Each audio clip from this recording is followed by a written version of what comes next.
Você já ouviu falar da história do homem que sobreviveu no fundo do mar por 3 dias? Bom, esse homem se chama Harrison O'Kane. E na época que esse evento um tanto assustador aconteceu em sua vida, ele tinha 29 anos de idade. Tenho certeza de que os 3 dias em que ele passou no fundo do mar foi com certeza os 3 dias mais difíceis e assustadores de toda a sua vida. E no vídeo de hoje você vai conhecer a história de sobrevivência de Harrison O'Kane, o homem que sobreviveu a um naufrágio de 3 dias no fundo do mar.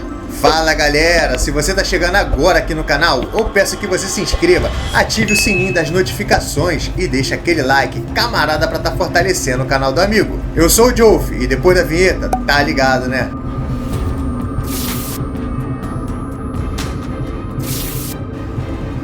Harrison O'Kane cresceu em Delta State, no sul da Nigéria. Ele era um cozinheiro marinheiro e fazia parte da tripulação do navio rebocador, que trabalhava em uma plataforma de petróleo no litoral da Nigéria. O'Kane era casado na época do acidente. Ele trabalhava como marinheiro há cerca de 5 anos e acredita-se que ele tenha ganhado experiência trabalhando em plataformas de petróleo na Nigéria e em outros países da região. Segundo alguns relatos, O'Kane teve uma infância difícil e teve que trabalhar duro para ajudar e sustentar a sua família. O navio em que O'Kane estava quando sofreu o acidente era o HT Jessicon 4, um navio de apoio usado na indústria de petróleo e gás.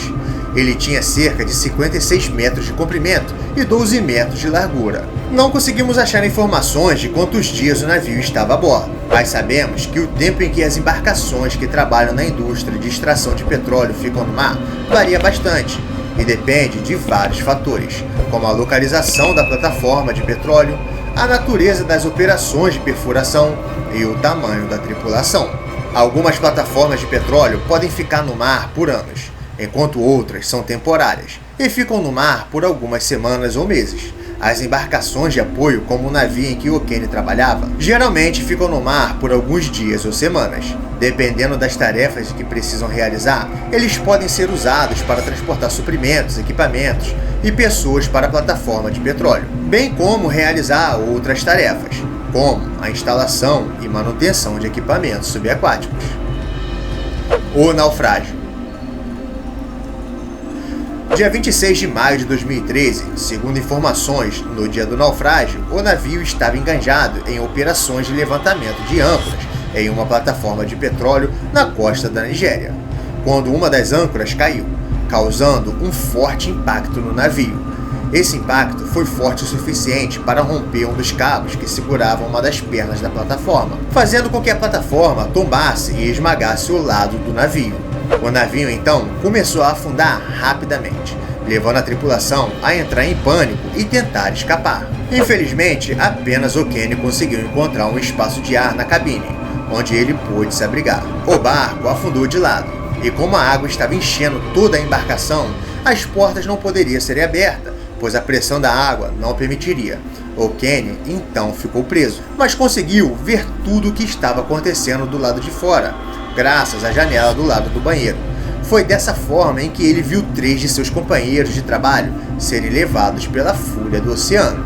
Apesar do navio ter sido tomado pela água, O'Kane conseguiu encontrar uma pequena bolha de ar, e lá ele conseguiu respirar. Ele precisou ficar boiando, e às vezes ele se agarrava em uma bacia para conseguir se manter acima da água.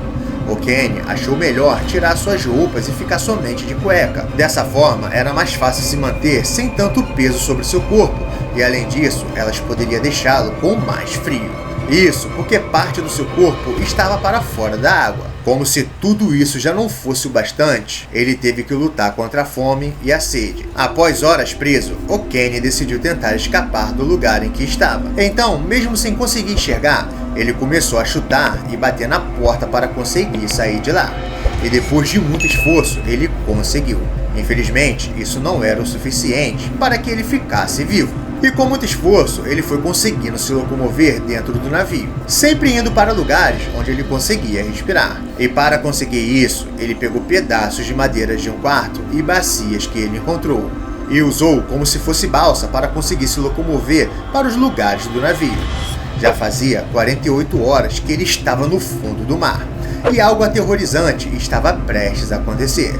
Ele não parou de tentar achar um lugar melhor para ficar, E nessa procura, ele conseguiu enxergar uma cabine.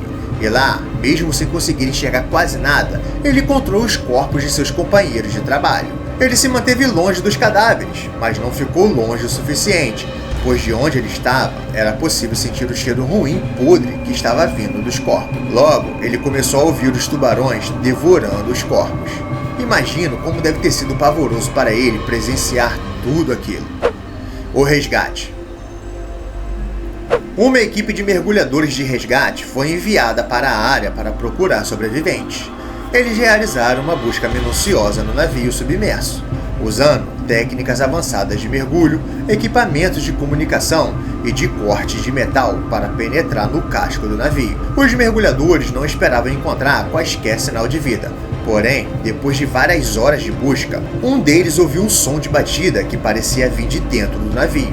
Eles seguiram o som e conseguiram localizar O'Kenny, que estava preso em um espaço de ar dentro do navio. Os mergulhadores trabalharam rapidamente para extrair O'Kenny do navio, mas a operação não foi fácil. A área onde ele estava preso era estreita e cheia de destroços, o que tornou o resgate uma tarefa perigosa. Além disso, O'Kenny estava desidratado e sofrendo hipotermia, o que aumentou ainda mais a dificuldade do resgate. No entanto, a equipe de resgate conseguiu extrair O'Kenny com segurança do navio. Após mais de 60 horas preso no fundo do mar, ele foi levado para um hospital próximo para receber tratamento médico e se recuperar de um trauma físico e emocional que sofreu. O'Kenny relatou uma entrevista que ele fazia em momentos de pânico. Ele relembrava os versículos da Bíblia, alguns salmos em que sua esposa havia mandado para ele na última noite em que dormiu bem. E por muitas vezes se pegou orando e implorando pela ajuda de Deus. Ele voltou para sua cidade natal, mas não foi ao enterro de seus amigos, pois teve medo de pensar em coisas ruins a seu respeito e que ele poderia ter sobrevivido graças a forças de magia negra. Após sua experiência, ele criou um canal no YouTube chamado Harrison O'Kenny. E lá, quase todos os vídeos são voltados à sobrevivência. Quando ele viu seus heróis, achou que já poderia voltar à superfície e viver em paz novamente. Mas não foi bem assim, pois graças a 60 horas no fundo do mar, ele poderia ter uma parada cardíaca caso fosse levado para a superfície de qualquer maneira, sem ter os cuidados necessários. Então, ele foi colocado em uma espécie de cápsula, usando capacete. E mesmo depois de todo esse cuidado, ele teve que ficar mais 2 dias dentro da cabine, pois seu corpo precisava voltar aos poucos a se acostumar a viver sem toda aquela pressão da água. Mesmo depois de dias terem se passado após o resgate, O'Kenny acordava durante a madrugada assustado com a sensação de estar afundando. Após o acidente, O'Kenny se tornou um palestrante motivacional e defensor da segurança marítima, compartilhando sua história de sobrevivência e destacando a importância de medidas de segurança adequadas em embarcações. Ele também recebeu várias homenagens e prêmios por sua coragem e perseverança durante sua aprovação no mar. E quando lhe foi perguntado se ele teria coragem de voltar a trabalhar embarcado, ele disse que jamais voltaria. Pois obviamente, depois desse trauma, há de se compreender, né? Ele sobreviveu 3 dias a incríveis 30 metros abaixo da superfície do mar. A história de Harrison O'Kenny é um exemplo impressionante de resiliência, coragem e perseverança em face de uma situação incrivelmente perigosa. Sua incrível sobrevivência capturou a imaginação de muitas pessoas em todo o mundo e se tornou uma inspiração para aqueles que enfrentam desafios semelhantes. A história também levantou questões importantes sobre a segurança e a regulamentação do setor de petróleo e gás. O acidente que levou ao naufrágio do navio em que O'Kenny estava destaca os perigos do trabalho em alto mar e a necessidade de garantir que as empresas operem de maneira segura e responsável. Além disso, a história de O'Kenny é um testemunho poderoso da força do espírito humano e da capacidade de superar obstáculos aparentemente insuperáveis. Sua fé, sua determinação e sua resiliência são uma das inspirações para todo aquele que enfrenta a adversidade em suas próprias vidas. Mas e você, já estava por dentro dessa história? Você acredita que seria capaz de sobreviver por tudo que esse cara passou? Bom, eu no lugar dele não tenho certeza se sobreviveria a essa tragédia. Não, irmão, tá louco, nem gosto de imaginar. Mas o que eu quero saber mesmo é a sua opinião. Deixa aqui nos comentários o que você achou dessa história. Não deixe de me seguir lá no Instagram, @RodrigoJouf, pra gente poder bater um papo sobre o assunto do vídeo e também deixar sugestões e temas pra gente trazer aqui no canal. Muito obrigado por assistir e até a próxima, galera. Tamo junto, valeu!